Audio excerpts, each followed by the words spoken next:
PM મોદીના વડપણ હેઠળ ત્રીજા કાર્યકાળની સરકારમાં જુદા જુદા પ્રધાનોને સોમવારે સાંજે ખાતાઓની ફાળવણી કરવામાં આવી હતી। લોકોની ધારણા મુજબ મોદીએ મહત્વના ખાતા ભાજપમાંથી ચૂંટાયેલા પ્રધાનો પાસે જ રાખ્યા છે।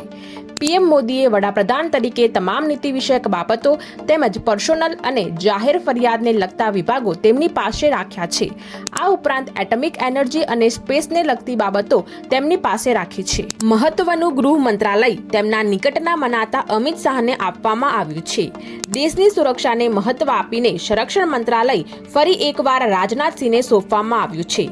અશ્વિની વૈષ્ણવને રેલવે તેમજ માહિતી પ્રસારણ તેમજ ઇલેક્ટ્રોનિક્સ અને આઈટી મંત્રાલયનો હવાલો સોંપવામાં આવ્યો છે। વિશ્વ સ્તરે ઝડપથી સમીકરણો બદલાઈ રહ્યા છે ત્યારે તમામ દેશો સાથે સંબંધો જાળવીને કૂટનીતિભરી વિદેશ નીતિના અમલમાં માહેર એસ જયશંકરને ફરી વિદેશ પ્રધાન બનાવાયા છે। દેશની ઇકોનોમીને નવી ઊંચાઈએ લઈ જવા મહત્વની ભૂમિકા નિભાવનાર નિર્મલા સીતારામનને નાણાં મંત્રાલય તથા કોર્પોરેટ બાબતનો હવાલો સોંપવામાં આવ્યો છે। દેશના હાઈવે અને રાજ્યોના રાજમાર્ગોને અમેરિકા જેવા બનાવવાની નેમ ધરાવતા નીતિન ગડકરીને માર્ગ અને પરિવહન પ્રધાન બનાવવામાં આવ્યા છે।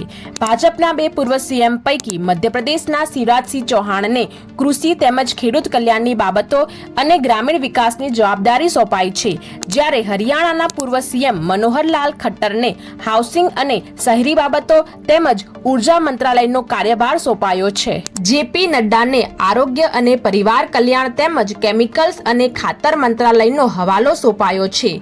પિયુષ ગોયલને કોમર્સ અને ઇન્ડસ્ટ્રી વિભાગનો હવાલો સોંપવામાં આવ્યો છે। મહત્વનું શિક્ષણ ખાતું ધર્મેન્દ્ર પ્રધાનને ફાળવાયું છે।